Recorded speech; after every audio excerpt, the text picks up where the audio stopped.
6 August Donald Trump ঘোষণা করেন ভারতীয় পণ্যের ওপর 25% থেকে বাড়িয়ে 50% ট্যারিফ বসানো হবে।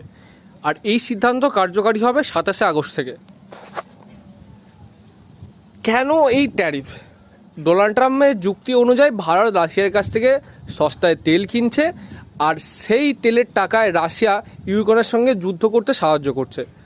তার মতে রাশিয়ার পরোক্ষভাবে আমরা সাহায্য করছি। তিনি আরও বলেছেন ভারত মার্কিন রাষ্ট্রের পণ্যের বিনিয়োগ কমিয়ে দিয়েছে আর চীনের সঙ্গে বাণিজ্য সম্পর্ক আরও বাড়িয়েছে। তার দাবি অনুযায়ী এই দুটো বিষয় মিলিয়ে আমেরিকার অর্থনীতিতে বিশাল চাপ পড়ছে। তার জন্যই তিনি চাপ সৃষ্টি করার জন্য আমাদের ওপর 25 থেকে 50% মানে দ্বিগুণ ট্যারিফ বসিয়েছেন।